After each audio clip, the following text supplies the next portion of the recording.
Hi guys, in this video I will show you how you can delete your server on Discord. For that you need to open your desktop application of Discord. So here you can see that I have created my server. It is named my server. So if I want to delete it, I want to click here and then go to server settings. Here when you scroll down, you will see an option of delete server. You need to click on it and then enter your server name. My server name is my server, and when I hit delete server,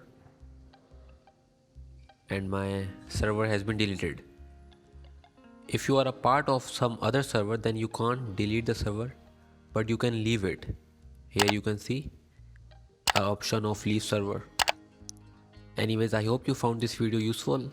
Hit the like button and subscribe to our channel for more videos like this, and I will see you in the next one.